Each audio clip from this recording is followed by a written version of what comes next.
Kneel before Zod! You can't go! All the plants are gonna die! I'm gonna take a bath. Bad dates. I'll alert the media. Boys, keep off the moors. It's evil! Don't touch it! The name's Pliskin. No wire hanger!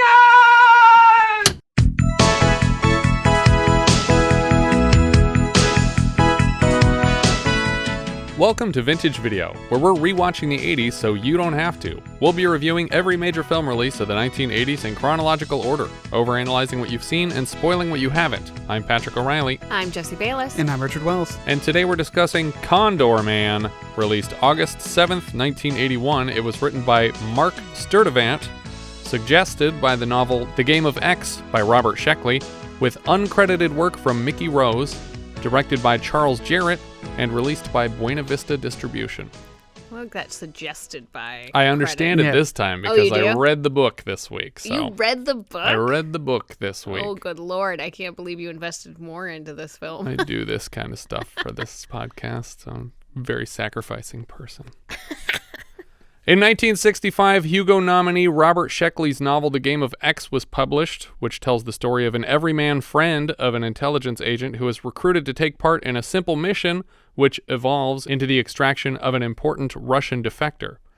15 years later, Disney began planning their adaptation as The Condorman, 3 words, and later Condorman, 2 words, on the way to Condorman, 1 word. Presumably their intent was to convey the plot as halfway between 3 Days of the Condor and Superman, but it's really more spy film than superhero film. Raquel Welch was offered the part of Natalia and turned it down, possibly because Natalia doesn't really do much in the film, at least in its current version. The film shot largely on location in exotic locales like Paris, Monte Carlo, and Zermatt, Switzerland, which is probably the only reason Oliver Reed agreed to appear in the film. I don't know how they got him in this movie. Well, he's been in some terrible things over the course of this podcast. A lot of them have, the mini-sode covers some of his even less understandable roles. Oh, God. Yeah. Okay, I didn't know that, but I was this surprised. was not a good time for him. He was sort of in a haze these years, and he kind of agreed to whatever seemed like a fun trip. Disney, and in particular Executive VP Ron Miller, presumed that this film would perform strongly on account of its boundary-pushing sex appeal compared to previous Buena Vista releases. A sequel was authorized in advance of the film's release and then quickly scrapped. Yeah.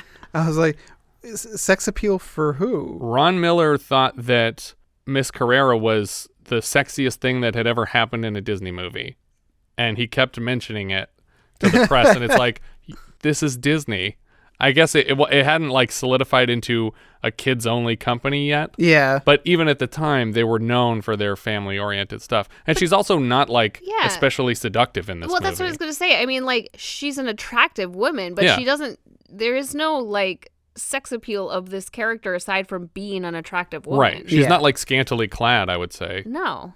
With a total budget of $14 million, the second most expensive live-action Disney film ever at the time, behind what? I couldn't figure out. It supposedly made as little as $4.5 million back. Did it land on the list? No, really? Not as far as I saw, but that seems like it should qualify. I was watching it thinking this has to be big bucks, big losers. Yeah. Maybe it wasn't big enough bucks? Maybe. Yeah, 14 million might not be enough. 14 million? Yeah. Yeah, but if you don't make anything, that's a lot. On top of that, they were sued for $16 million by Linda Lane for infringement on her established Lady Laser cartoon character. That was... Okay, where were the lawyers on that one? That would be something probably easy to Google. Well, okay, not Google. Yeah. Investigate. Yeah, for sure. But a copyright and research report needed to be done. Yeah. Yeah. But it turns out, like, I couldn't find the results of that case, so I'm assuming it was a settled out of court situation. She probably got money for it. Good for her. Is it a famous character? Could you tell? Like, I've never heard of it.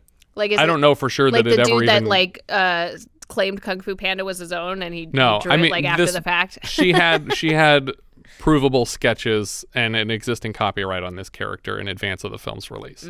The film had a product tie-in with Baskin-Robbins in the form of a Condorman Crunch flavor. Do you guys recall the last time we had a Baskin-Robbins flavor tie-in? No. I can give you a clue. I can tell you what it was called. I'll take a clue. Can't Stop the Nuts. Oh. Do you know what that was connected to? Why would they call it that? Oh my of all God. things. Okay, is it just a bag full of nuts? That's right. Like, there's no Disney's ice cream. Amy is the film. No. Can't Stop the Music. Wow. A sequel did not. Oh, But sorry. wait. You're trying to distance yourself from the fact that these guys are gay. Right. I don't know if Baskin Robbins got that memo. Just another one of the 31 flavors. Yep. Oh, God. Oh. I like that took a while to sink in. It was like, yeah, wait, what? So what was Condorman Crunch? Do we know? I think it was actually condor meat.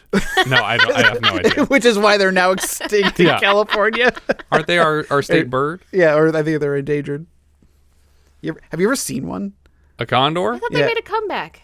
Yeah, like, but I mean, like, I've definitely spotted a lot of like large vultures, but I think I've seen a condor. Yeah. And it's because you can't mistake it because it's just like a 6-foot wingspan. It's just a massive bird. I saw one time, and then the right wing just broke and it fell in a river.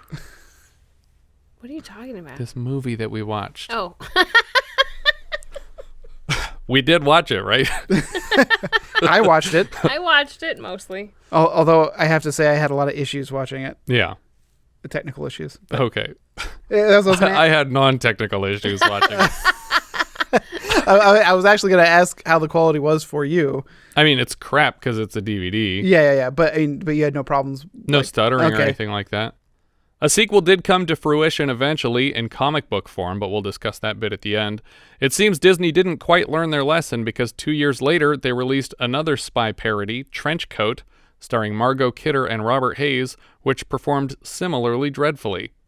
When Disney acquired Marvel Comics, the Amazing Spider-Man editor Stephen Wacker petitioned to introduce Condorman into the Marvel universe. Yes. That would be so great. I want them to do that now. Just make a Condor movie like unannounced and put it in theaters. The only reference I've ever seen to Condorman was in one of the Toy Story tunes. Right, yeah. And then Condorman with DJ Blue Jay. While that hasn't happened yet, he did make a small cameo in the Pixar universe in the form of a Happy Meal toy in the Toy Story short, Small Fry. I always felt like this was a glaring inclusion, since after the first film, nearly every toy introduced in the series comes from a completely fictional toy line. I think the Condorman toy is the only toy, to my recollection, that's based on another Disney property. Yeah. Like, they don't have Star Wars toys or Marvel toys in the Toy Story universe. At least not yet. I mean, I didn't know it was an actual toy because it seems so crappy, just like everything else. It's not a real toy, but it's based on an existing property. Whereas everything else is like Combat Carl is a G.I. Joe parody, or they have like their fake Transformer toy. So like most of their toys are not based on real toys after the first film. In the first film, obviously, you have... like Barbie is actually Barbie. You have Barbie, you have Etch-a-Sketch, Mr. Potato Head. Like, those are real. But as the universe got more complicated, they stopped bothering with the rights to these other toys, and they started just making up their own stuff. At the start of this film, a large polished bronze plaque slides down into frame bearing the insignia of Condorman, with a giant condor behind it, but its resemblance to an eagle renders the logo vaguely Nazi-esque. Yeah. Maybe not even vaguely. No, it was very like, ooh. Yikes. And like, this is 81. Yeah. Like, you're not that far removed from that imagery having a significant meaning. Yeah. An animated Condorman character steps into frame from the bottom left corner wearing enormous wings. He rushes toward the Condorman logo, which then drops an extra foot, pinching his wing to the ground. This animation was done by Disney artist Michael Credino, who got his start working on Fox and the Hound earlier this season, and left mid-film with Team Bluth, eventually returning in time for Oliver and Company and The Little Mermaid. It actually looks more Bluthy It does. than I agree. Disney's style in general. Yeah. So they must have given him more freedom than they do on the traditional features. I think that's because the Bluthy stuff, to me, usually looks less rotoscopy. It doesn't look like they're trying to pattern it after like existing footage. It looks more like just freehand. And this guy definitely is very stretchy, skewy. He's able to yank his wings out from under the plaque and spread them wide to take flight, but then the whole logo tips forward and crushes him, at the same time revealing the Arc de Triomphe in the establishing shot of Paris. The animated Condorman climbs around on rooftops and then leaps from the edge, frantically flapping his wings and clumsily swooping around the background under the title cards. He leaps from between the spires of the Notre Dame Cathedral and lets out one of those skiing goofy hollers. He crashes directly into camera, and the rest of the credits play out in the lenses of his glasses. We finish the opening titles on the Eiffel Tower. Do you guys recall the last time we saw a superhero swooping around the Eiffel Tower? Was it Superman 2? That's right. Did you know that the air around the Eiffel Tower weighs almost as much as the steel itself if you were to create a box around the space of the Eiffel Tower? What makes that air so heavy? Or is all air that heavy? No, it's the... It's the quantity of air versus steel within the square area that the Eiffel Tower takes up. Oh, okay. I see what you're saying. Yeah. Within that specific shape, the air, because it outnumbers the steel by so much. Yeah, so if you were to put a box around the Eiffel Tower, the amount of air in there weighs almost as much as the steel itself. Interesting. So I could not pick up the air either. Yeah. Interesting. I'm weak. When the titles end, we're introduced to the character of cartoonist Woody Wilkins, played by Michael Crawford, and dressed as a real-life Condorman. He stands on a platform about a quarter of a way up the Eiffel Tower and looks down at the bridge ahead through binoculars. On the sidewalk below, he spots his friend Harry, who announces via walkie-talkie that he is in position. Unnecessarily. His friend is doing nothing from down here. I guess he's here to take photographs promotionally. So he was just invited as a photographer, even though he's an agent for the CIA. Presumably this promotional stunt will help sell copies of the Condorman comic book. Woody, in character as Condorman, starts monologuing. Who can save Princess Juliet? Held captive by the evil Count Lorca? Who can save the city? Who? This is a job for Condorman!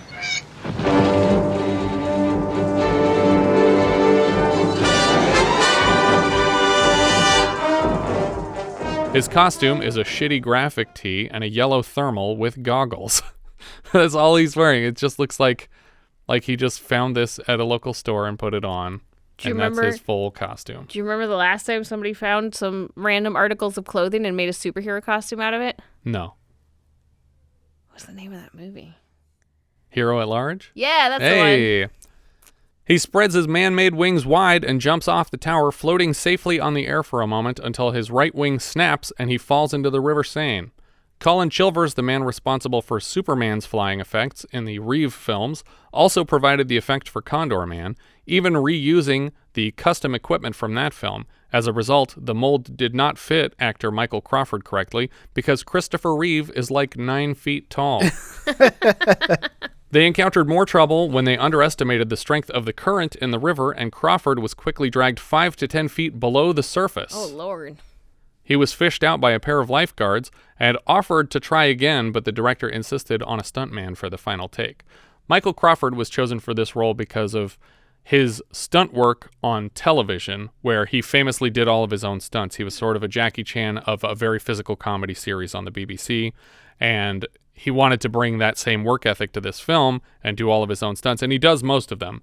But in this case, director Jarrott was like, "No, you're not going again. Someone else is going to do this." With all the faults that this film has, I have to say that the flying effect is actually pretty well done. Yeah, I mean, you can see wires in places, but it's not as bad as it could have been. It's not super noticeable. Yeah. I was pretty impressed, and maybe the low quality of the DVD hid some of that. That's stuff probably as true. well. Maybe that's why this doesn't have a Blu-ray. You don't want to see it, Russ. But I was still pretty impressed by it. It's a clunky outfit that he's got on, but it doesn't look like horrid when he's flying. And also, I have problems with the physics of it. He's not flapping his wings. He just sort of floats off the ground and then just hovers in the air. But he's not gliding like it's a paraglider. No, it's not like it's high winds carrying him. He's just floating there. But flapping, I don't think would physically work either. I mean, these are the silly, but that turn is the of the logic. century, right Brothers kind of Right. crazy Yeah. contraptions. That doesn't work. But the weight of the air beneath him under the Eiffel Tower. It's basically like he's just standing on more of the tower. We get a comic book POW explosion wipe to Woody's desk in Harry's apartment as Harry brings him a cup of coffee. Woody is at the drawing board trying to find the flaw in the wings he designed. Woody claims that if he can't get the wings to work in real life, he can't use them in the comic because he always tests everything for accuracy's sake. Harry elaborates on this point to explain why we're starting in France in the first place. Okay, so Condorman's first assignment is to help the French government. And you come here to Paris to stay with me to get the feel of things. Well, fine. But did you have to try to fly off the Eiffel Tower and nearly drown? Obviously, Woody already knows all this, so there's no reason to tell him. Why are you telling me all this? It's plot exposition. It has to go somewhere. Woody refuses to return to New York because Superman sort of has dibs on the city, even though, as far as I know, Superman's never been to New York, because real cities are a Marvel thing. You would expect a writer of comic books to know where Superman operates. He says Condorman's appeal is in his international heroism. That's why he has to be in another country. He compares Condorman's feats to Harry's own line of work. Turns out Harry works with the CIA, though he claims he's just a file clerk. We'll learn in actuality he is just a file clerk. I thought this was him being coy. Is the CIA the one that's allowed to operate abroad? CIA can only operate abroad. Got it. Yeah. Not everybody at the agency is Robert Redford. Another reference to 3 Days of the Condor, which is where I assume they got the titular bird from. Later, we see Harry checking into the office a little late and meeting with his supervisor, Russ Devlin, played by Dana Elcar. Yeah. Russ is on his way to a Geneva meeting and leaves Harry in charge of an upcoming delivery of what he calls the Istanbul papers. Russ says that the exchange is supposed to happen between two civilians because neither country wants to admit they have spies in Turkey. Because China doesn't want them to have spies in Turkey, specifically, he says. I don't know why China cares if we have spies in Turkey, but apparently it's a big deal. Harry is left in charge of recruiting the civilian for this mission and immediately puts in a call to Woody. Hard cut to Woody and Harry at a train station. Woody is in a trench coat and fedora, and he does the worst Humphrey Bogart impression we've heard so far. Of all the stations in all the world, do you like? I hate. Well, I have to say, though, the other guy who was doing the Humphrey Bogart impression is probably the best Humphrey Bogart impersonator. We've had two, and they were both great. Can you recall both of our previous Humphrey Bogart impressions? Well, clearly the man with Bogart's face. Right. Yes, that was the first of the two, chronologically. Smoking a cigarette and looking up at that portrait, thinking Laura was dead, but still in love with her. What was more recent? There was a more recent one. Can I get a clue? I'll give you a clue. The name of the person doing the impression is a food. Oh, Kill and Kill Again? Kill and Kill Again. It was Hot Dog doing the impression. Aye, sweetheart. You included in the price of the ticket. Before the train leaves, Woody is handcuffed to a briefcase and entrusted with the key. To the briefcase or to the handcuffs? I'm not clear. I guess the handcuffs. I assumed it was the handcuffs. But it's kind of silly because then the briefcase isn't locked. if the briefcase isn't locked, it doesn't matter that it's handcuffed to him. Right. You just open it up and take the stuff out. We see it fall open multiple times. So I think it's the key to the handcuffs. But also, it defeats the purpose of having the handcuffs if you have the key on you. Right. The whole How purpose. about just hand him a briefcase? Yeah. Maybe if you don't care about losing this I stuff. was going to say, maybe it's more that he just doesn't forget the suitcase. Yeah. He's just like, you're an idiot. Here's the key to this. Here's the key to this. Lose both of them so you don't lose this briefcase. Why even give him the key? Just to be like, the Russian agent will cut your hand off when you get to Istanbul. Yeah, there you go. We cut to a small club in Istanbul as Woody enters doing his best impression of a real spy. For some reason, he tosses his cigarette into a platter of food as a waiter is carrying it past him. And you expected it to be like one of those, oh God, I didn't mean to do that moments, but he doesn't correct himself. It's like he's just being a jerk. Back. Yeah. Like, there's no reveal that mattered. He trips over some stairs on the way in and nearly knocks over a waiter holding a flaming shish kebab. I guess he does knock him over, but he almost ruins it, which he technically didn't ruin it. The angry waiter starts waving the flaming food in Woody's face, and Woody trips backward over the legs of a woman who immediately admits she tripped him on purpose. It seems this is the Russian agent he's supposed to trade assets with. Although she's not supposed to be an agent, she's supposed to be a civilian. Yeah, but I don't feel like he ever really confirms she is the right person. No, he doesn't. It seems like it's going to be one of those scenes. I assumed, because I was really waiting for it to be you met the wrong person. This is clearly not the one, but you fell in love with her and you gave her the papers, but she was Russian and she was supposed to be something else. Like, I was like... Yeah, they never get like a passphrase or anything no, to they're test just like, each other you're with. the person I'm supposed to meet. Yep, cool. And we're good to go. I believe we have something we can give each other. Oh, absolutely. But he mistakes this as a romantic offer. I'm a man. You're a woman. I speak of documents. Papers. Papers. Eventually he catches on, but she reminds him that they have to be discreet about the exchange. A waiter stops by to take Woody's order, and he points to the woman's drink, an Istanbul Express, and orders a double. A double? Nobody orders the double, sir. Okay. Make it a triple. I wanted the joke to be that one of the ingredients is a half of a fatal dose of arsenic or something like that. So a triple would auto-kill anybody. Alone again, they introduce themselves.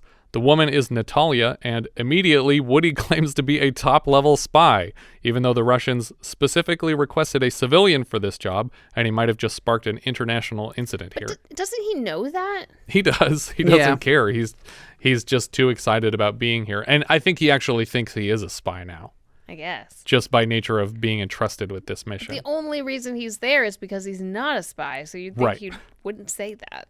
Yeah, I guess Harry didn't make it expressly clear that if you say that you're a spy, we will get in trouble. Yeah. Don't do that, please. The waiter brings by Woody's triple Istanbul Express, and the flame on the top is as tall as the glass. So, do you have a code name? Does the name Condorman mean anything to you? He brings the drink to his lips and fails several times to blow it out before dousing the flame with his hat. After he takes a sip, Woody exhales a full-force flamethrower blast of fire, and it's a pretty cool effect. Yeah, it looks great. Honestly, on my first take, I was like, oh, wow, I'm surprised they let the actor, like, do that trick where you blow alcohol through a candle, but I think maybe they couldn't have done that. They must have had just a flamethrower on the side because it's so perfectly still compared to his mouth. Yeah, and he's definitely a profile in which this takes place. But it looks really good.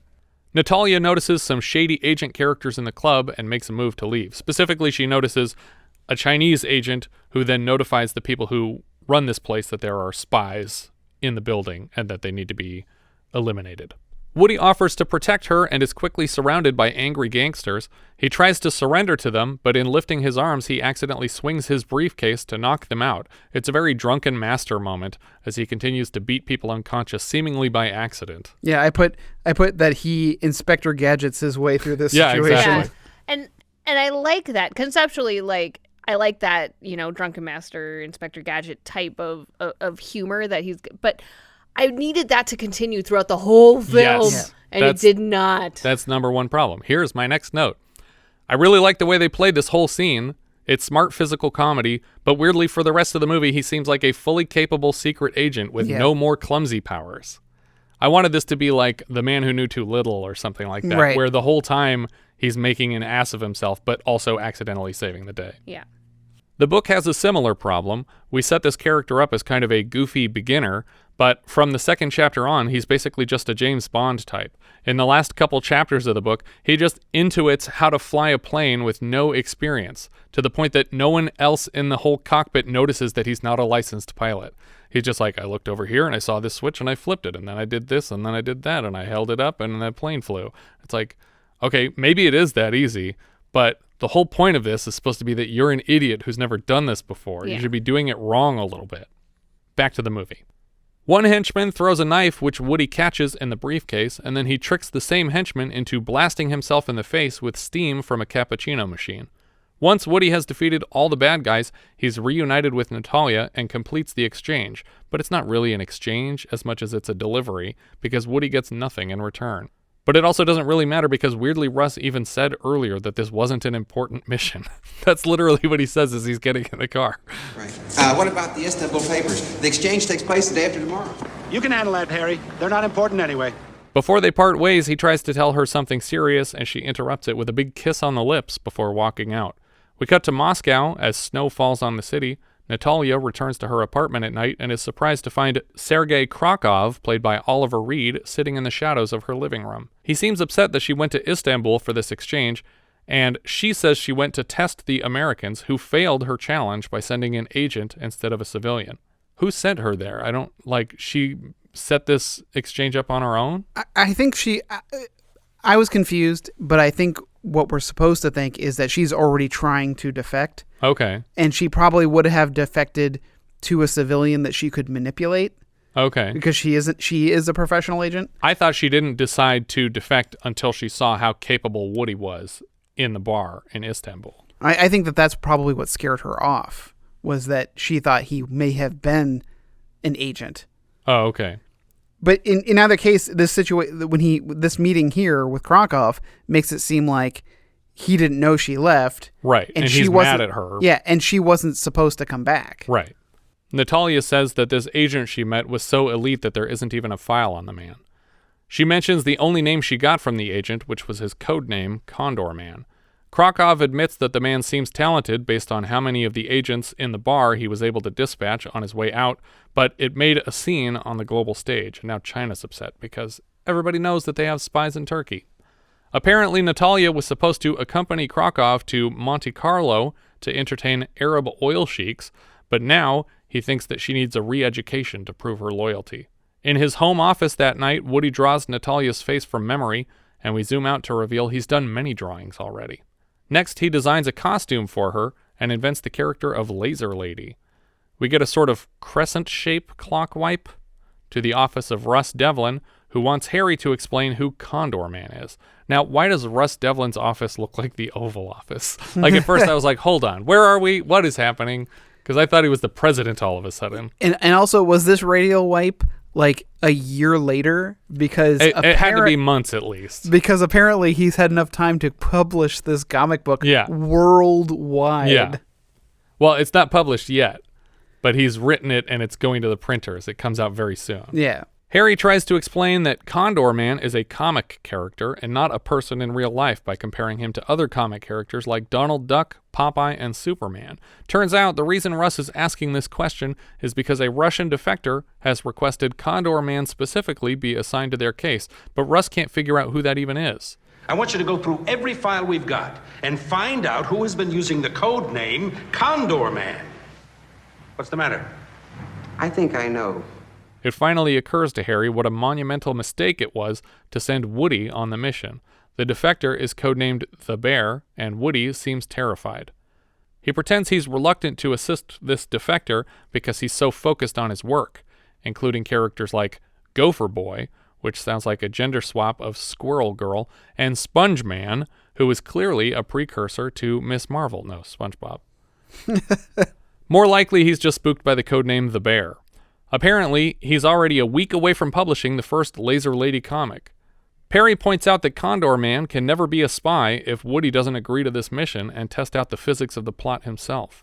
So I assumed at this point that he was like a failed comic book writer, right? You would think, or his comics aren't popular. But it seems like he is the Stan Lee of this universe, or he's only very popular on one military base in Switzerland.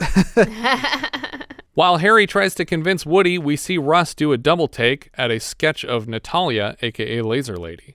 Woody is still confused why the Bear requested him specifically. Because you've already met her in Istanbul. Natalia Rambova of the KGB. Which is uncomfortably close to Natasha Romanova, aka Black Widow from the Marvel comics. Woody appears to agree to the mission on one condition. We cut to Russ flipping through the pages of the next Condorman comic, and he refuses to comply with Woody's unheard demands. Turns out Woody is demanding specific custom equipment with the expensive mission budget. Harry tells Russ if he refuses to comply, they'll have to resort to Plan B. Russ is reluctant, but the defector would be a huge asset, and he eventually approves the expenditure. I think he says specifically that she would be the most important defector in a decade. Right. But we never get any implication of what she knows that makes her so important. Plan B. What's plan B, Harry? I don't know. We cut to Yugoslavia, where a giant is roaming the countryside, or at least he looks giant compared to the small rocks in this shot. The man is lanky with a big beard and a prosthetic nose and a cane. Who could this be? Who? Condorman. Owlman. Who? He shouts repeatedly for Natalia, and eventually she tumbles out of a bush to greet him. Was he just instructed to go to Yugoslavia and shout at bushes? This is not a proper meeting place.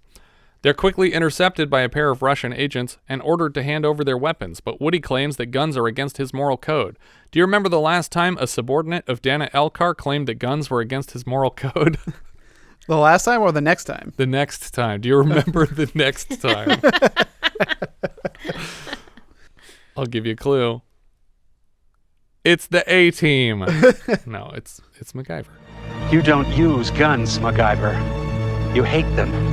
Suddenly, Woody is firing his cane at the agents as though it were an automatic weapon, but he's a terrible shot, and he hits everything except people with about 200 shots fired. Which is odd because the body count of this film is extremely high. Yeah, there's no reason not to just pulverize these two.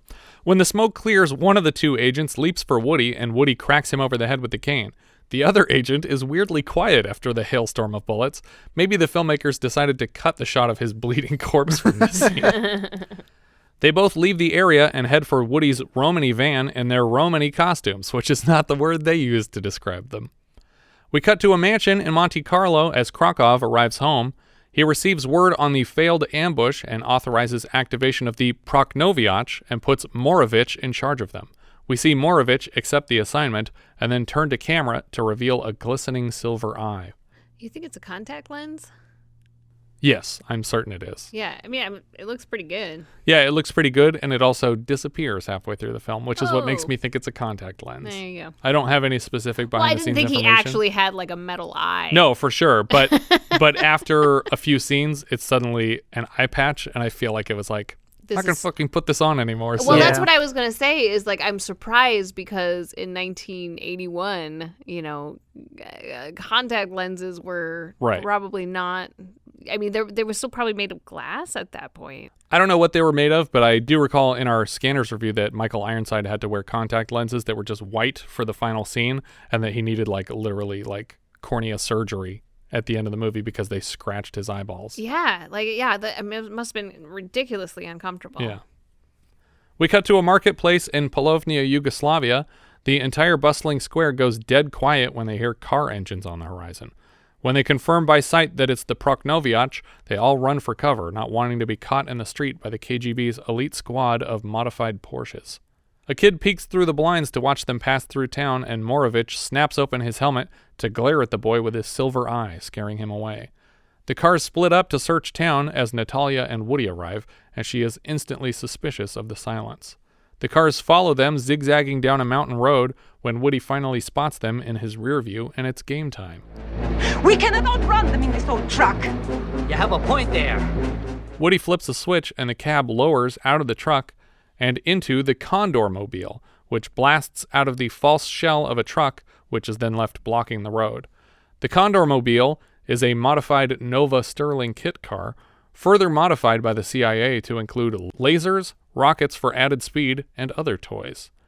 Every time I see them do something like this in the film, obviously I'm questioning the fact that the CIA would spend this amount of money on these silly toys for this untrained operative, just for one defector. But then I'm also upset that the movie spent this kind of money making these silly props and doing crazy car chases with them. I think it's funny that they not only agreed to make the car, but they hired an artist to put the design of Condorman on it, put a wrap on this car. It's no, you're just testing whether the feasibility. It doesn't need to be designed like your character. Did you look up the actual car that this is based off? I know you said it, but did you look up pictures and stuff of it? I did not know. It opens up like a cockpit. Yeah. It's like the whole top of the car lifts up, and that's how you get in. Apparently, because it's a kit car, they mail you all the parts and you assemble the whole thing yourself. And that's how this thing came together. The Condormobile drives right under a logging truck, Clark Griswold style, But when the Porsches follow them anyway, Woody breaks out the rear-view flamethrowers, which set a couple of hoods on fire and blatantly kill at least 2 of the Proknoviach drivers, who are sent flying off the mountain and explode in balls of fire against jagged rocks. Yeah, like there's no way they survived. No, they're totally dead. They wrecked some decent cars too. Yeah.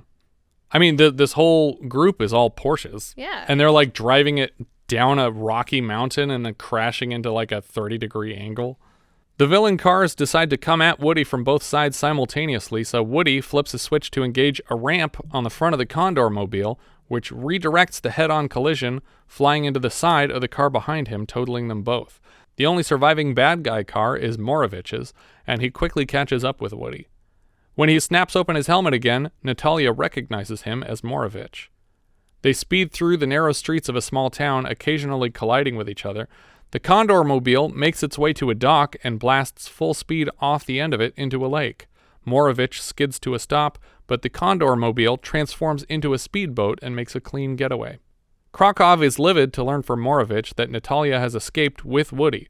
Morovich is now wearing an eye patch because I assume the silver contact lens was damaging his cornea like what happened to Michael Ironside on Scanners earlier this season. I wanted to say, before they get to the pier, when the Condormobile drives down the ramp towards the pier, Morovich shoots by them. Yeah. And he swings that car around. It's this really amazing turn. Yeah. Like when he misses the turn that they made? But he spins the car right around and doesn't stop. Yeah. I was like, oh my God, there's such amazing driving in some of this movie. And they're both going down a road that's like just barely wider than the width of the car. Right. I was also going to say, do you remember the last time spies were being chased down the narrow roads of a town? I have to assume this would be For Your Eyes Only. Yeah. There's even a more blatant reference coming up later. It's the same driver doing most of this work, too. He choreographed all the car chase scenes in this. He was a regular Bond choreographer for car chases. Krokov is especially upset because he's just learned that this elite world-class agent is actually a buffoon cartoonist civilian. He's an amateur, do you hear? He is not an agent of the CIA. He is a writer of comic books. Morovich begs for another chance. Krokov crosses the office with a writing crop and slaps generally at the shape of Italy on a map to indicate where Condorman is likely to be found now. Round about there should be the place. Do you guys recall the last time we saw Oliver Reed angrily swatting at a map of Italy? The big red one? No, it was the other one. It's another war movie. Lion of the Desert? Yes. I was going to say your hint was going to be arguably Italy. Could be anywhere. Krokov suggests that his commander Vito reach out to someone named Barzini to collect on an old debt. We cut to a windmill wipe in Italy. Woody and Natalia are climbing hillsides around some steppe farming and find a large stone barn to hide in overnight. The next morning, armed men begin surrounding the place. Natalia is tucking Woody under some hay bales when the men burst in to arrest them. How were they found? I don't know how they were found, and I don't know why she thought hay was going to be comfortable to sleep under. Well, and it seems like there's a scene missing. It seems like this was the let's get to know each other in the barn at night. We should have talked about our lives in here. Yeah. Too racy for Disney. Or they were just like, nobody gives a shit about this guy. In jail, they're given a newspaper and learn from the front page that they've been framed for killing a man in Monte Carlo. I assume that's what the Barzini point was, that they had someone in a high enough place to frame them for murder. In Monte Carlo? We'd never even been to Monte Carlo. I have. I wanted to tell you to be like, I work in Monte Carlo for Krokov. I'm there all the time. They learn that Krokov's men are en route to collect them, and Woody wonders aloud what Gopher Boy would do in this situation. Hours later, the guard awakens to the arrival of a police inspector from Monaco. The prisoners are awoken and escorted out of the jail. As the inspector handcuffs everybody together, Woody threatens the man with his American citizenship. The inspector pulls Woody close and drops his accent completely, well within earshot of the guard. Yeah. Hey, ugly American. Remember Plan B? This is it. Harry? So I wasn't clear. Yeah. Was Plan B planned after they got arrested, Yes. or was being arrested part of Plan B? No, I think Plan B was the involvement of Harry in this mission personally. Okay. And I don't think that was the plan when they first mentioned Plan B. But I think Right. that became Plan B. But I also, moving forward, I think that Gopher Boy is based on Harry. Yeah, no, Harry is definitely Gopher Boy. And so when he says, what would Gopher Boy do? And then Gopher Boy walks in Yeah. then, it's like, that's why he's making that point there. I just kind of like the idea that Plan B involved getting them arrested, and it had nothing to do with Krokov. Right, yeah. So the CIA faked the murder to get them arrested? Yeah. It's just like, we just need them held overnight somewhere that we can come get them in the They'll morning. be safe in the jail, at least. Exactly. The guard is like 3 feet away from them, and they're taking zero precaution to prevent him from overhearing their scheme. They all hop into Harry's 1969 Fiat.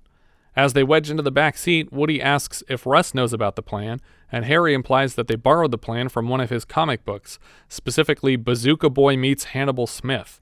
Great! One of my favorites. Presumably these are 2 original characters of Woody's, but coincidentally, a couple years later, Hannibal Smith would come to exist as a member of TV's A-Team. Yeah.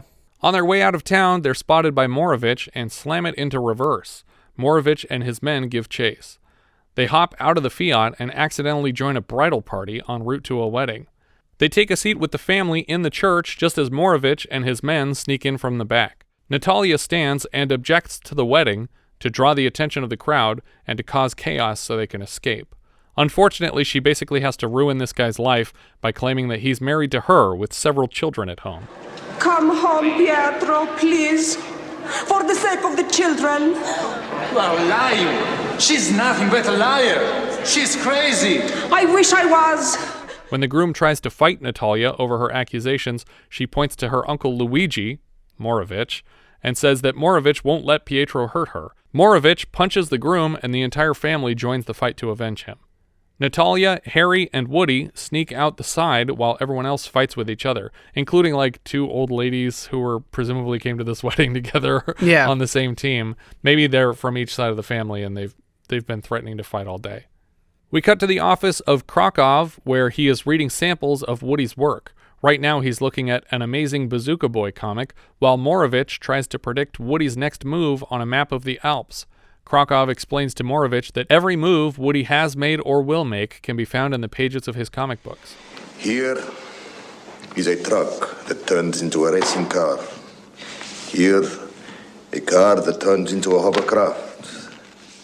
Genius weapons. Exploding rockets. It's all here. We cut to Switzerland in the shadow of the Matterhorn as the trio of good guys arrive by horse and carriage at their hotel for the night. On their way to the hotel, they're looked at by local children, and one of them is holding a comic book. Once they get to the room they plan on sharing tonight, Harry hops in the shower and Woody passes out on a bed. Natalia steps outside on their balcony to look up at the Matterhorn and then down at the growing crowd of children, each of them now holding a comic book. When she comes outside to see what all the fuss is about, the children seem to recognize her as someone named Laser Lady. You are her, aren't you? Of course it's her. It is. It isn't. It is.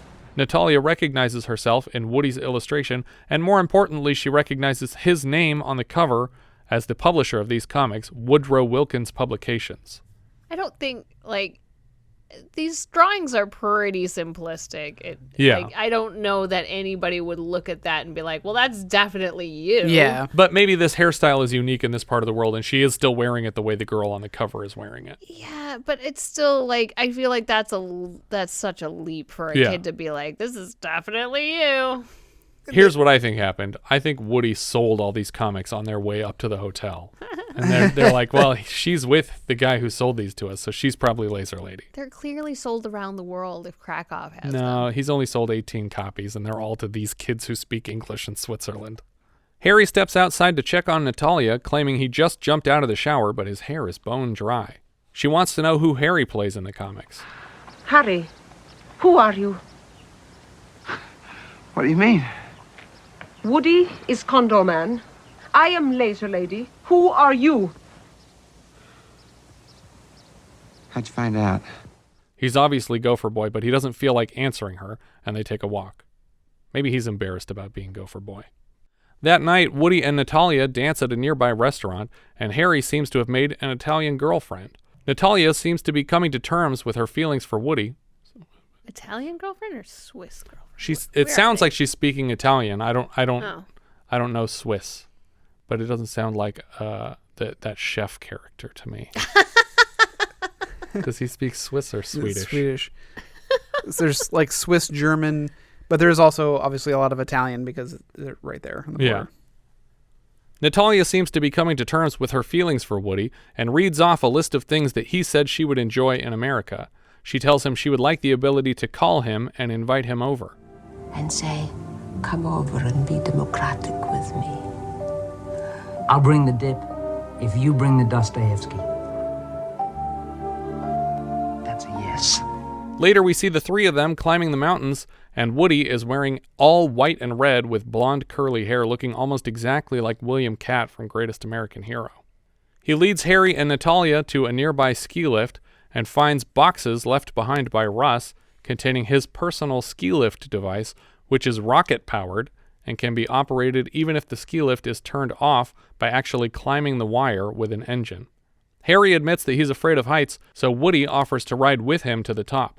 I don't understand this switch where at the beginning Harry was exasperated and annoyed because Woody was such a bad agent, and now Harry, who is in the CIA and is a field agent at the moment, is afraid of heights, and Woody has to like give him a big hug to get him to the top of this mountain.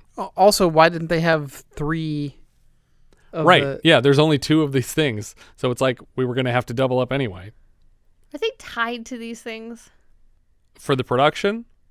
In the scene, they are not. They're just holding on to them. But I have to assume for the movie they were braced in. Well, yeah, but like in terms of how these things are supposed to function, are they supposed to be tethered to it? Because this is a weird form of transportation if you're not tethered to it. Well, I think it's just a one-off spy tool. This isn't like... Oh, okay. I was unclear that was like, no, these are an invention of Condorman's. Oh, yes. Okay. Because I'm like, who would do this? I mean, I would. You would? Yeah. I don't know. These things seem bonkers to me. Natalia follows behind them, and from the top of the mountain, Krokov points them out and instructs Morovich to shoot Woody down, so he does. Woody and Harry land side by side in the snow like dead snow angels.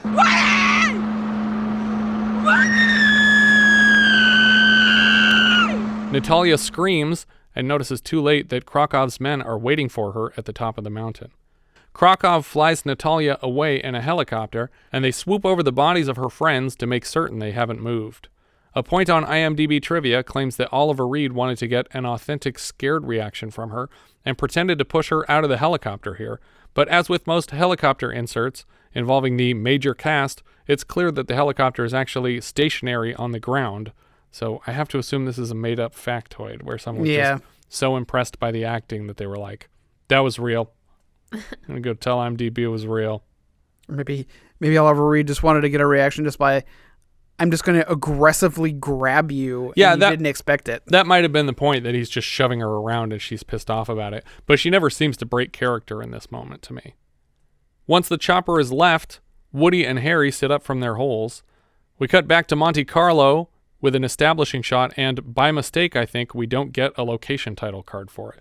Like every time we change countries, it says at the bottom of the screen where we are now, but they don't do that when we go back to Monte Carlo. You just recognize it because of what Monte Carlo looks like. Natalia is being held in a room and ignoring the complimentary breakfast. Krokov enters to speak with her about how good it was of him to spare her life. Even though her attempts to defect are clear, he's willing to lie to his superiors that she was attempting to kidnap Condorman on his orders. They will be placing the blame for this failure on Morovich, who will have to die for their mistakes.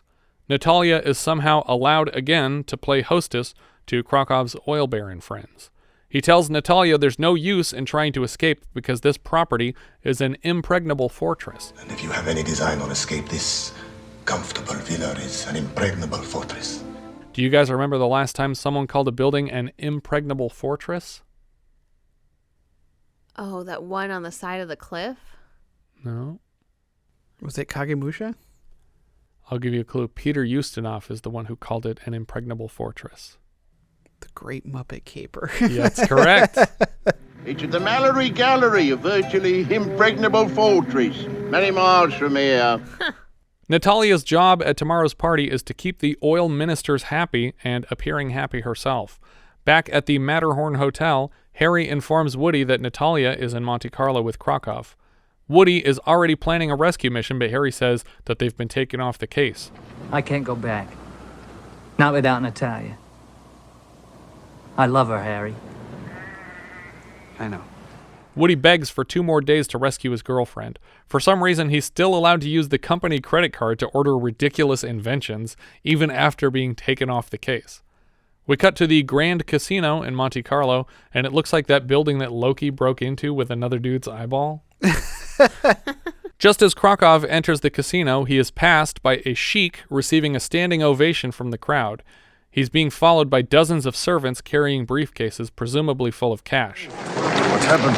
Oh, amazing, Sergei, amazing. This Arab, he took the house to the limit. What is that? 5 million francs.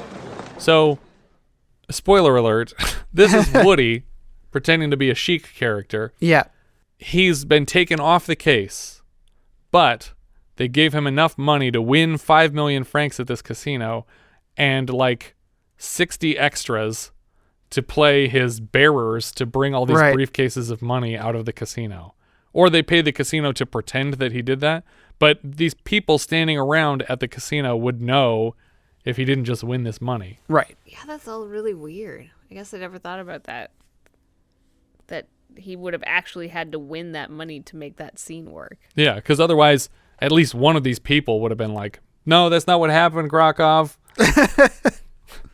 But nobody said that. He's a big fat phony. The man at the casino claims to Krokov that this sheik character is the 7th richest man in the world after striking it rich in oil less than a year ago. Actually, a few months ago, I think he says. Krokov orders that this man be invited to the party tomorrow. We cut back to the Monte Carlo mansion the next day, just as the sheik is arriving at the party. Another guest asks the sheik if he thinks drilling in the North Sea will compare to Middle Eastern supplies, and the sheik laughs it off. Do you guys recall the last time we discussed North Sea oil drilling? Is it folks? It's folks. I already mentioned it, but the sheik here is being played by Michael Crawford, and it's very unfortunate brown face makeup with an overtly stereotypical nose prosthetic. The sheik moves through the party to find another sheik to talk to, and as they chat, it becomes clear that the second man is Harry in disguise. Woody gets Harry to agree to 5 minutes until he plans on returning with Natalia to make their escape. Harry turns his wrist to look at the clock and dumps a glass of champagne on the carpet because the screenwriters forgot which of these people is a CIA agent and which one is a buffoon. The sheik approaches Natalia in the backyard of the party and begins flirting with her. He quickly reveals himself as Woody, and she's ecstatic. For a moment, she goes along with Krokov's lie that she never intended to defect and was just trying to capture an elite agent. Krokov catches them together, and amazingly, he doesn't recognize Woody, even though Woody has taken off the glasses part of his disguise and has blonde eyebrows. Krokov leads Natalia away, and she calls back to the sheik. If you bring the dip, I'll bring the Dostoevsky. And Woody remembers, as he explained to us earlier, that's a yes. So why did she put up the front now and then just change her mind? Because Dark Night of the Soul, that's what the next note says on the How to Write a Screenplay book. Oh. It has to be, it lasts like 4 seconds of him thinking that she doesn't want to come back with him, and then immediately she changes her mind back. When she could have been honest in private, right, and then lied in public, but she did it the other way around. It's an opportunity that Krokov could have been closer within earshot, so she has to pretend. But he doesn't know that Krokov is there, so he thinks she's being honest. Right. That would be better. The 5 minutes are up, and Harry detonates a row of explosives across the back porch. Woody drags Natalia upstairs toward her room in the mansion. Harry runs out the front door and steals a Rolls Royce in the driveway. Shots are fired after him, but he escapes down the street. Now, he stole this Rolls Royce, right? That's not the car they came with. Or is it? I am not sure. Okay. I can't remember if this is the car they got into outside the casino the night before. Maybe it is. I would say that it probably is only because of the line that comes later. Yeah, that makes sense. Shots are fired at Harry, but he escapes down the street in the car. Woody continues leading Natalia up flight after flight of stairs, and eventually they find themselves on a balcony near the top of the building.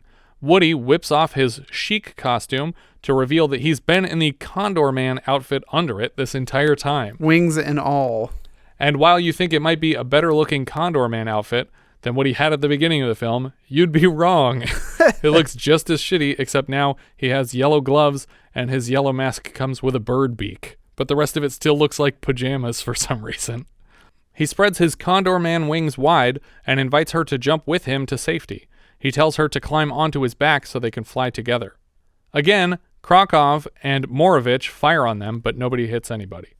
Morovich is ordered after them, and he takes more henchmen to pursue Condorman in a group of speedboats. Natalia says her grip is loosening, but Woody is still looking for Harry and a special signal.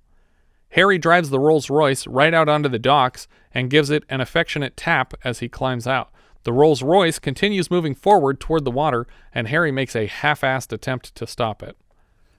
That's why they call it a Rolls. We hear a few bars of Rule Britannia as the Rolls-Royce sinks below the surface of the water, and Harry watches depressed. Out of his chic costume now, but still sporting big bushy eyebrows for comedic effect. Harry spots Woody and Natalia in the air and coaches them down to the dock. This also doesn't seem necessary. They shouldn't have even waited for Harry. They could have easily just come down and landed here. Right. I guess they were trying to go back to the beginning of the movie where Harry was supposed to be doing something. Some kind of a spotter for him while he's flying. All three heroes rush to a nearby boat and snap on life jackets and helmets, most likely to aid in disguising them when they are replaced with stunt people for most of this next scene. Right on cue, a Condor speedboat blasts out onto the water with 3 passengers aboard. But he left the wings. He did. He doesn't need them. He just drops them on the ground. Someone can find those wings. It's okay. They suck. They didn't even work jumping off the Eiffel Tower before. He's passing on the torch. There is a new Condorman now. Oh, is that how it works? That would have been great to just, at the ending scene, is just Krokov coming in on the wings. That would be good. The Prokoviach Brigade are ordered to follow our heroes out to sea. What follows is quite a long boat chase. The bad guys start firing rockets at the Condor boat, so Woody climbs into the back and tilts up an insane-looking laser gun to fire on their pursuers. It almost resembles the tennis ball gun from the final obstacle course of American Gladiators, where there was like a big glass circle on it as you would aim it at things. You remember that, guys? I remember it. I do. I disagree. It looked exactly like it. I think it's the same prop. Whoever did the visual effects on this movie actually deserves some appreciation. I didn't mention it before, but when the animated Condorman was flying over a fountain in the opening credits, he had a reflection in the water, even though he was animated. And it was distorted with the surface of the water. It looked really good. Later in the film, when the Condor mobile is speeding along the mountain road, the blue glow is added to the exhaust pipes, and it looks fully authentic in several shots. It looks like there's blue flames coming out of the back of the car. Now, as Woody fires a laser at the people behind them, the laser beam too has a reflection in the water, and it looks real. The lasers are demolishing these bad guy boats handily, and very quickly there's only one boat left following them. When one of the lasers reflects off the water, we hear a familiar sound effect. I think it's like a Star Trek sound as the laser beam deflects. The lasers even have a reflection on the shiny decks of the boat as they pass low overhead. I just was very impressed with all the detail that they put into these lasers. They could have just sketched lines into the shot. Right. They went above and beyond. Eventually, Woody takes out the last of the boats following them, and the final explosion is the biggest. We can see the dummies of the boat's drivers tossed clear of the wreckage. It's obvious that Woody has just killed about 25 more people in this scene. As a reminder, he's an illustrator by trade and completely unfazed by all these kills. Just when all looks safe, one last boat emerges from the coastline, and it's Krokov and Morovich at the wheel. Woody starts firing his laser again, but it reminds me of Last Crusade when Sean Connery is shooting through the back of their own plane because these laser beams are clearly passing through their boat on the way to missing Krokov's boat. Sean, I'm sorry. They got us. A series of rockets narrowly miss the Condor boat, and one of Woody's lasers manages to start a fire on the other one. As the Condor boat comes around the corner, they find the skylift, a helicopter dangling a hook to lift the Condor boat out of the water. Krokov orders Morovich to return to base, but Morovich ignores the order, so Krokov jumps overboard. Morovich tries to crash directly into the Condor boat, but it's lifted out of the water in front of him, and he continues forward, crashing dead-on into a rock wall and exploding, which is why the guy steering the boat should be the one with depth perception. Don't let Morovich do this. Our heroes laugh at Krokov, frustrated in the water, and we cut to Dodger Stadium, Los Angeles. Because that outfit that he was wearing does not look like it would be easy to swim in. No, I agree. The Dodgers have just scored a home run, and everyone is celebrating. Woody celebrates by kissing Natalia. As they all take their seats again, Harry advises Natalia to look up at the Goodyear blimp, which is broadcasting a strobing message in electric lights. Welcome, Natalia, to the USA. It's like the opposite of witness protection, witness endangerment, announcing to a stadium full of people and potentially a nationwide television audience that a Natalia recently escaped to America and she's here at the game tonight. Do you guys recall the last time we saw a message on a Goodyear blimp? It was a Patreon episode, if that helps. I don't. I believe President Nixon delivered a message via Goodyear blimp at the end of Cold Turkey. Do you guys recall what that message would be? I don't even recall what Cold Turkey was. Cold Turkey is the town that quit smoking. Oh. And at the end, they win the prize and the president shows up. But he doesn't say any words because he didn't want to pay a Nixon impersonator. He just points at a blimp in the sky. And the message reads, Eagle Rock is home to the new missile plant. Because that was the part of the prize. I mean, they all got money was the prize, but they also put this missile plant there because the town had become popular again. We cut inside the blimp where a very important person, unclear who, is demanding that Condorman specifically be assigned to his case. Russ Devlin is trying to talk him out of employing a cartoonist in place of an agent, but the man insists. Russ radios Harry below, and Harry whispers a mission in Woody's ear. We freeze frame on a smile crossing Woody's face. Eventually, the freeze frame tips forward to reveal the big brass logo from the start of the film, and the movie is over. Yay! Book changes. The book is called The Game of X. It starts with a similar scene. A layabout everyman character is recruited by his intelligence expert bestie to take part in a secret mission for the government. After a rocky start, the rest of the story plays like a very straightforward spy novel, with no further references to any absence of expertise on the protagonist's part. He is not a cartoonist. There is no Condorman. He's just Agent X, and the love interest and the defector are two separate characters in the book. Comic book sequel. Whitman Comics published a Condorman comic to coincide with the film's release, which mostly told the story as it happens in the film, except that Dana Elcar's Russ Devlin character is African American in the comics. It was followed by a sequel story about Krokov and Morovich making efforts to kidnap Natalia from America, where she is now Woody's fiancée. Condorman's inventions are being assembled by a fake toy company run by the CIA. So Morovich survived that explosion. Pretty impressive. I imagine he has 2 silver eyes now. Like, they honestly thought that this was going to spur, like, a whole following of Condorman. Well, the Superman movies were doing gangbusters. They thought Condorman was going to be just their Superman. Yeah, but he's not an established character? He's not an established character, but, I mean, this was them trying to establish it. I get that, but he's not really a superhero. I mean, I guess he's maybe more akin to a Batman. It's a lame spy movie.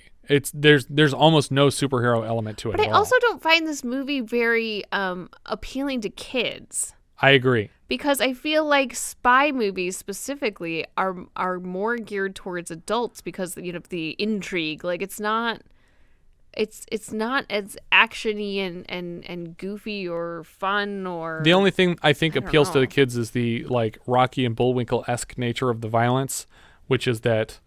Like people being burned alive in a but car. Yeah, that's the thing though, is that we don't see like the guy whose face is blackened from an explosion afterwards. No, they're clearly dead. All these people are dead along the way.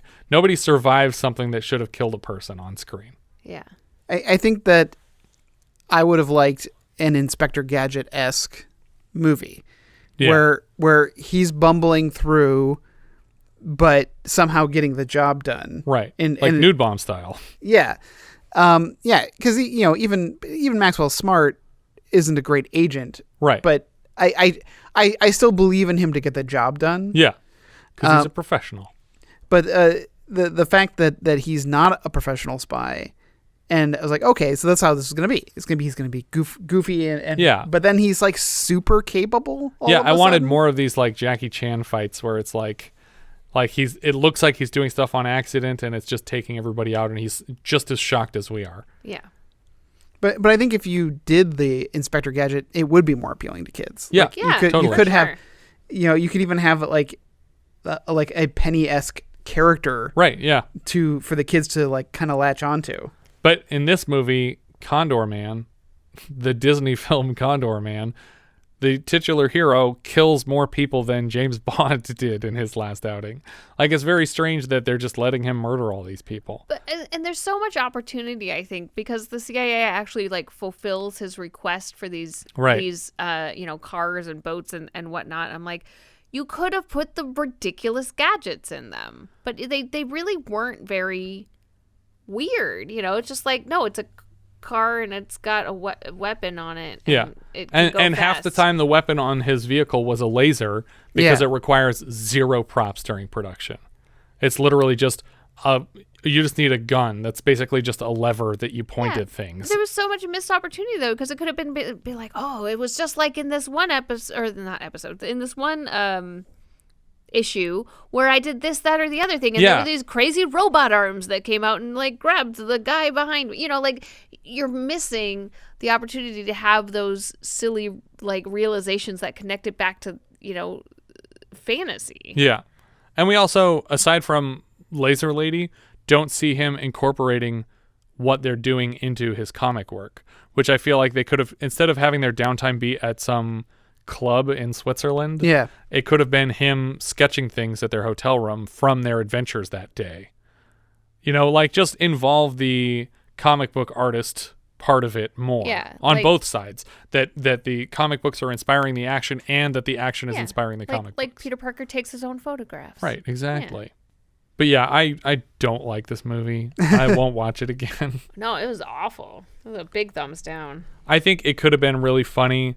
I don't know if it was the casting that was the problem too. I feel like Michael Crawford is the wrong person for this. Was he ADR'd the entire movie? But it is his voice. Okay. So I think he was, because he's British, I think he was doing an American accent that maybe didn't fit their standards, and maybe they had him come back and do a different one or a more exaggerated one.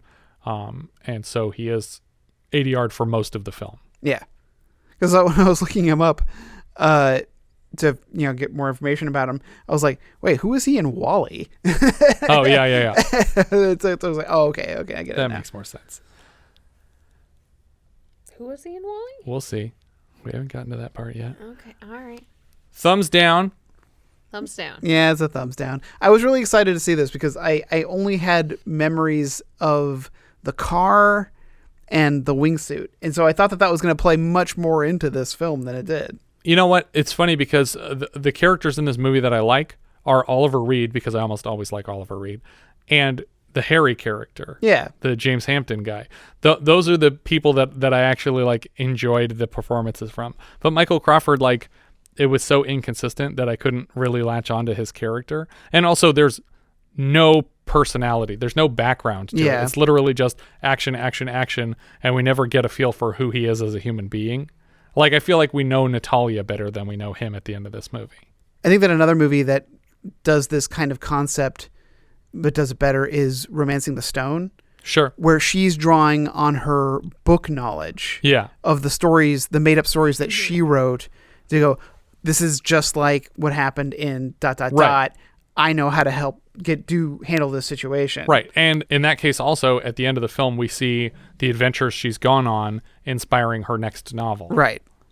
Where's this going Letterboxd? Oh, it's not good. No. I have this one at 96 out of 104. Okay. It is below Hard Country and above Home Sweet Home. Wait, I have it much higher. You loved it, huh, Rick? I guess I did. I have it at 55, which puts it below King of the Mountain, but above Kill and Kill Again. When I first put it on my list, I realized I had it in 102 out of 104. I was like, that seems wrong. And I kept bumping it up as we were talking about it, and it wound up in 86th. So I have it in 86th out of 104, which is just under Force 5 and just above Pinball Summer. As much as I dislike this movie, I would probably watch it again. I would if there were an HD pass on like Disney Plus or something like that. I'm not going to watch this DVD again for sure. And I can't imagine that there's a lot of people clamoring for this to get a Blu-ray. Right. But I mean, maybe there is. Going Ape finally got a Blu-ray after we talked about it. That one was funny.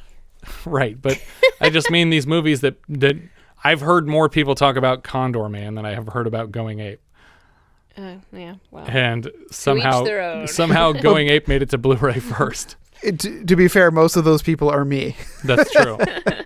But there's also not a Going Ape Happy Meal toy and a Pixar short. True. But there fucking should be. Our director here was Charles Jarrott. This was his second consecutive Disney feature after last season's Last Flight of Noah's Ark. So 2 Disney movies with protagonists who aren't great at flying. His most celebrated work is probably Mary Queen of Scots, which landed 5 Oscar nominations but won 0. Jarrett's next film is another spy film called The Amateur. Writer Marc Stirdivant has only one other writing credit, a single episode of Beretta. After that, it was mostly assistant directing credits a decade later, including 188 episodes of Frasier. Huh. He was basically the AD for the entire run of that series. The novelist was Robert Sheckley. He's had many stories adapted into segments on anthology TV series over the years. His novel, The Man in the Water, was adapted into 1963's Escape from Hell Island. His novel, Dead Run, was adapted into a film of the same name. But most importantly, his novel, Immortality Incorporated, was adapted into Free Jack. Yes. He wrote the book that became Free Jack. Nice. But if that was another suggested situation, he might have just been like, a guy crashed a race car. And then the rest of the movie is completely different. Right. Because Free Jack is the perfect movie. Yes. It wins the synopsis game by a long shot. So Condorman and Free Jack are adapted from the same novelist's work. Also, apparently, Immortality Inc. was adapted first into a 1969 episode of a sci-fi anthology series called Out of the Unknown. I'd be interested to see that. How the 1969 produced version of Free Jack looks. Uncredited writing here from Mickey Rose. Mickey Rose is mostly comedy writing credits for television, Sid Caesar, Tim Conway, Dean Martin, The Odd Couple, Smothers Brothers, etc. But he also wrote Woody Allen's Bananas. He's credited with writing horror film Student Bodies, released the same day in theaters as Condorman, and he has 982 credits as a writer on Johnny Carson's Tonight Show. The music here is from Henry Mancini. He's a longtime Blake Edwards collaborator who wrote the Peter Gunn theme and the Pink Panther theme. We heard a bit of the Gunn theme in Blues Brothers last year. He also scored Little Miss Marker, A Change of Seasons, Backroads, and SOB for us. And he's back later this season scoring Mommy Dearest before teaming up with Edwards again for Victor Victoria next season. He later scored Santa Claus, the movie, Life Force, Sunset, and Ghost Dad. Cinematographer Charles F. Wheeler was the DP on Cold Turkey. Coincidence? I think so. Silent Running, Freaky Friday, Cat from Outer Space, Chomps, and our previous Disney Charles Jarrott film, Last Flight of Noah's Ark. He's back later this season, lighting The Pursuit of D.B. Cooper. Editor Gordon D. Brenner was the editor on Pete's Dragon, The Apple Dumpling Gang Rides Again, and both of last season's Disney live actions, Noah's Ark and Herbie Goes Bananas. Stunt coordinator Remy Julian previously worked on The Italian Job and several James Bond titles, but he was the one coordinating all the car chases here. Michael Crawford was Woody Wilkins. He's Cornelius Hackle in Hello Dolly, and consequently shows up in WALL-E via footage from Hello Dolly. He might be best known for playing the titular role in the first run of Andrew Lloyd Webber's Phantom of the Opera. So I heard this guy singing for a lot of my childhood because my mom listened to that original cast recording of Phantom of the Opera for a long time. But he played the Phantom. He was the first Phantom. Wow. Across the pond, he's probably best known for his appearances as Frank Spencer on the series Some Mothers Do Avum, but there's not much else I recognized. Oliver Reed played Krokov.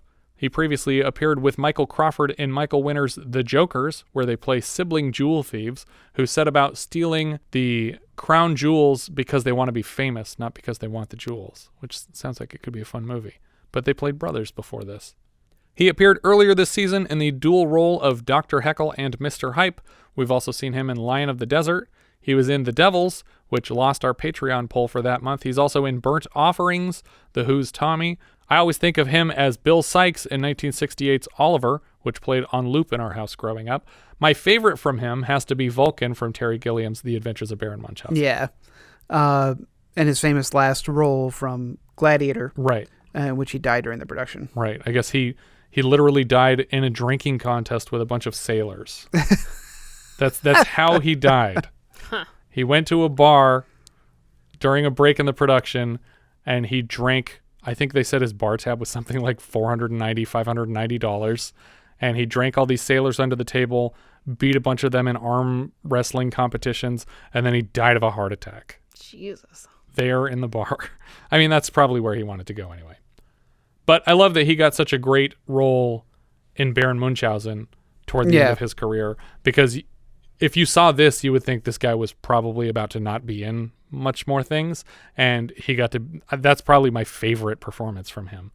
Barbara Carrera played Natalia. She's Maria in the 77 Island of Dr. Moreau. She was Lolani in our review of When Time Ran Out last season. She played Lola Richardson in Lone Wolf McQuaid and Fatima in the non-canon Never Say Never Again. I wanted to bring up an episode of That 70s Show that she was on. Do you know this episode? No, but that makes sense because Donna's mom is also a Bond girl. Right. In this particular episode, also appearing is Christina Wayborn and Maude Adams. Oh, really? They all appear in this movie together. Oh, you know what? Episode together. I think because we had Christina Wayborn on the MacGyver podcast. That's why I wanted to bring her up, because look at Christina Wayborn, we had her on there. And I think we might have even talked about that sort of like Bond girl reunion she did on that 70s show in our interview, but that's great. James Hampton played Harry Oslo. I don't think we say his last name in the movie, but it's interesting that it's Oslo. He played Harold Howard in Teen Wolf and Teen Wolf 2. He's the father of Michael J. Fox in the Teen Wolf films. And in the series, he reprised the role for the TV series. He's Bill Gibson in The China Syndrome and Jerry Woolridge in Sling Blade. We saw him last as Lou Price in Hangar 18. Dana Elcar was Russ Devlin. He's Pete Thornton from MacGyver. We've seen him in The Nude Bomb and Noah's Ark so far, and he's back later this season for Buddy Buddy. He's back later in All of Me and 2010, The Year We Make Contact. Oddly enough, he's the other side. He's a KGB person. But it's funny because in The Nude Bomb and in this movie, he's so similar to the Pete Thornton character. Yeah. I did love, it's a small detail, but when James Hampton is trying to get his attention to be like, well, hold on, did you hire a civilian for the Istanbul papers? And he's like trying to get his attention, and Dana keeps like waving to his driver like, it's fine, just go. Just keep going. You don't have to listen to this guy talk to me. Just keep moving. Vernon Dobtcheff played Russian agent. He was a Russian official in Fiddler on the Roof. He's the interrogator in The Day of the Jackal, and he was Sergei Grigoriev in Nijinsky last year. He's a butler in The Last Crusade, and he's Max Kalba in The Spy Who Loved Me. But the butler in The Last Crusade is the one who plays Mickey Mouse, basically. I think that's everything for Condorman. If you guys have any thoughts you'd like to share, we are Vintage Video Pod on Twitter, Facebook, Instagram, YouTube, and Letterboxd, where, as I've said before, you can find each of our full movie rankings for the year. We can also be found at vintagevideopodcast.com. We also have a Discord. You can join the 24/7 movie chat and share your thoughts on episodes past, present, and future at vintagevideopodcast.com/Discord. And if you're listening on YouTube, don't forget to subscribe. Also, if you think people would like this show that you can tell them in person, too. And then maybe they'll listen, and then more people can hear the show and tell their friends. That'd be neat. What a world. What's that sound? We got one! That's right. It's a new patron, Jeff Giles. As a $5 patron of the show, Jeff now has access to 29 full-size 70s reviews and 36 minisodes from 1980, and a hand in choosing next month's film. For July of 1972, $5 patrons are choosing between the following 11 titles. Blackula, William Crane's blaxploitation horror film about an 18th century African prince transformed by Dracula into a vampire and entombed in a coffin until his release in 1970s America. Bone, Larry Cohen's black comedy about a man played by Yaphet Kotto breaking into the home of an unhappy marriage and reluctantly settling their disputes. Sounds a lot like The Ref to me. Butterflies Are Free, Milton Katsilas' comedy drama about a blind man moving into a building and befriending a free-thinking neighbor woman, starring Edward Albert and Goldie Hawn, based on the 1969 play of the same name. Deliverance, John Borman's survival thriller about an ill-fated camping trip in the American South, based on James Dickey's novel of the same name, starring John Voight, Burt Reynolds, and Ned Beatty. Dr. Phibes Rises Again, Robert Fust's British horror dark comedy about a doctor attempting to resurrect his deceased wife with the help of ancient scrolls. It stars Vincent Price, Robert Query, and Fiona Lewis. Duck You Sucker, aka A Fistful of Dynamite, Sergio Leone's epic Zapata Western film about a bandit and an IRA explosives expert who wage war on the local government in the name of the Mexican Revolution. It stars Rod Steiger and James Coburn. Fat City, John Huston's sports drama about the conflict between a boxer on the rise and a boxer aging out of the sport. It stars Stacy Keach, Jeff Bridges, and Susan Tyrrell. Love that cast. Ooh. Fuzz, Richard A. Cola's action comedy about a police hunt for a mad bomber terrorizing a city. It stars Burt Reynolds, Jack Weston, Tom Skerritt, and Raquel Welch. That's a comedy about a mad bomber terrorizing a city. Joe Kidd, John Sturgis's Western from an Elmore Leonard script about an ex-bounty hunter sent after a Mexican revolutionary. It stars Clint Eastwood, Robert Duvall, John Saxon, and Don Stroud. Now You See Him, Now You Don't, Robert Butler's Disney comedy, produced by Ron Miller, this film's executive producer, about a boy who invents an invisibility spray and a thief that tries to steal it.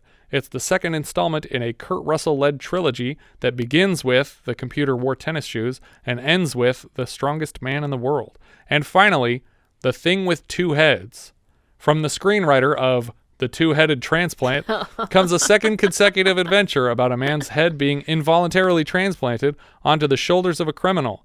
This time, the heads are played by Rosie Greer and Ray Milland, patriarch of the Frogs family, each of which will be celebrating their 50th anniversaries this July. Thank you so much for listening. I hope you'll join us next time when we'll be discussing Heavy Metal, which IMDb describes like so. A glowing green orb, which embodies ultimate evil, terrorizes a young girl with an anthology of bizarre and fantastic stories of dark fantasy, eroticism, and horror.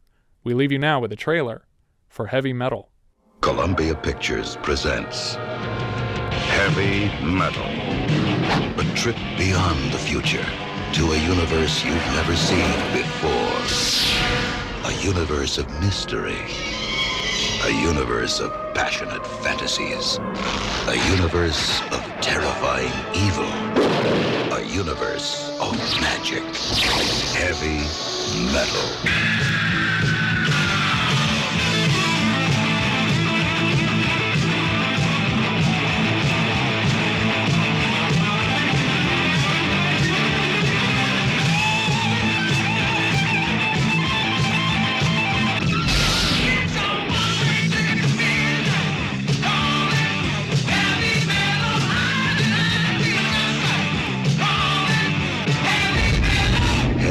Metal, a step beyond science fiction.